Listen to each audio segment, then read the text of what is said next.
Hello everyone, welcome to Tasty Dish by Sethu Palaniyappan.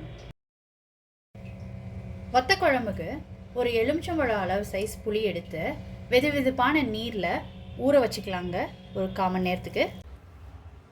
வத்த குழம்பு செய்கிறதுக்கு ஃபஸ்ட்டு ஒரு பொடி வறுத்துக்க போகிறோங்க. அதுக்கு ஒரு கடாயில் எண்ணெய் விட்டுக்கிறேன்.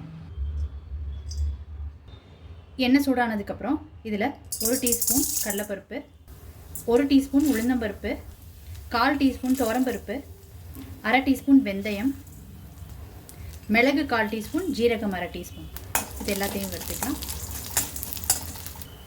ரைஸ் 1/2 டீஸ்பூன், காய்ந்த மிளகாய் 5, காஷ்மீரி சில்லி 3 சேர்த்துட்ருக்கேங்க. நான் கலருக்காக சேர்த்துட்ருக்கேன். நீங்கள் வேணும்னா சேர்த்துக்கோங்க, இல்லாட்டினா ஸ்கிப் பண்ணிக்கோங்க. காஷ்மீரி ரெட் சில்லி, ஒரு கொத்து கருவேப்பிலை.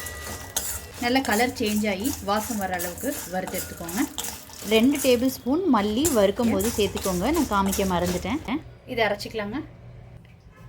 இதுக்கு தண்ணி சேர்த்துக்கிட்டு ஃபைன் பேஸ்ட்டாக அரைச்சிக்கலாம். இந்த மாதிரி அரைச்சி ரெடி பண்ணி வச்சுக்கோங்க. இது ஒரு பக்கம் இருக்கட்டும். கடாயில் கொஞ்சமாக நெய் விட்டுக்கிறேங்க. இந்த நெய்யில் சுண்டவத்தில் வறுத்து எடுத்துக்கலாம். நெய்யில் வறுத்த டேஸ்ட் சூப்பராக இருக்குங்க. அதனால நெய்யில் வறுத்துட்ருக்கேன். நீங்கள் எண்ணெயில் வறுக்கிறதுனாலும் வறுத்து எடுத்துக்கோங்க. இதை ஒரு பவுலுக்கு மாற்றிக்கலாங்க. இதே கடாயில் எண்ணெய் விட்டுக்கிறேங்க. கொஞ்சம் தாராளமாகவே நல்லெண்ணெய் சேர்த்துட்ருக்கேங்க. எண்ணெய் கொஞ்சம் கூட இருக்கணும் வத்த குழம்புக்கு, அப்போ தான் டேஸ்ட் சூப்பராக இருக்கும். இப்போ இந்த எண்ணெயில் கடுகு, உளுந்தம்பருப்பு, வெந்தயம் தாளிச்சிக்கிறேன்.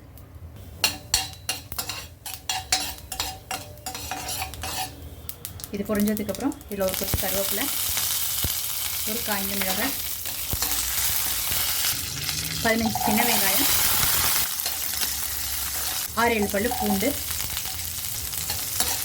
வெங்காயம் பூண்டு வதங்கட்டுங்க. பெருங்காயத்தூள்,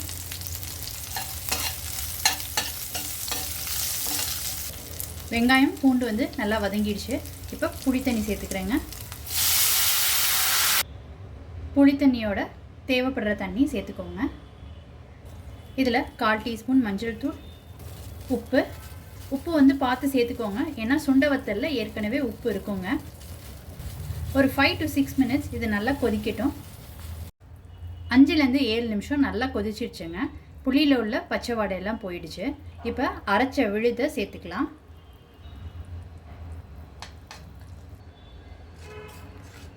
அரைச்ச விழுது எல்லாத்தையும் சேர்த்துக்கிட்ட பிறகு தேவையான அளவு தண்ணி சேர்த்துக்கோங்க.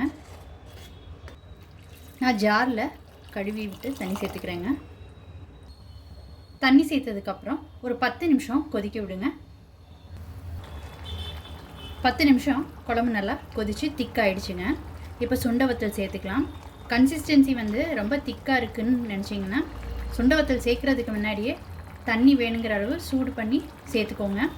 இப்போ கரெக்டான கன்சிஸ்டன்சியில் இருக்கிறதுனால நான் தண்ணி எதுவும் சேர்க்கலை. வறுத்த சுண்டவத்தலை சேர்த்துக்கிறேன்.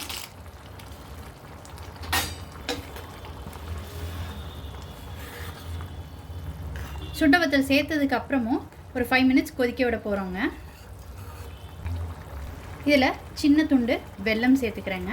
நீங்கள் விருப்பப்பட்டால் சேர்த்துக்கோங்க. ஒரு 3 to 5 மினிட்ஸ் திருப்பி கொதிக்கட்டுங்க. கொதிக்க திக்காக ஆரம்பிச்சிடுங்க. இப்போ கரெக்டான கன்சிஸ்டன்சியில் இருக்குங்க. நல்லா திக்காயிடுச்சு. ஃபைனலாக இதில் 1 ஸ்பூன் நெய் சேர்த்துக்கிறேன். நீங்கள் நல்லெண்ணெய் சேர்த்துக்கிறதுனாலும் சேர்த்துக்கோங்க.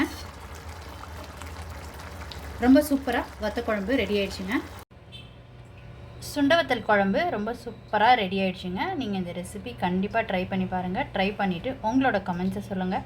உங்களுக்கு இந்த ரெசிபி பிடிச்சிருந்துச்சுன்னா லைக் அண்ட் ஷேர் பண்ணுங்கள். உங்கள் ஃபேமிலி அண்ட் ஃப்ரெண்ட்ஸ்க்கு tasty dish by Sethu Palaniappan சேனலை சப்ஸ்கிரைப் பண்ணுங்கள். நோட்டிஃபிகேஷன் பெல்லை கிளிக் பண்ணுங்கள் for more videos. Thanks for வாட்சிங்.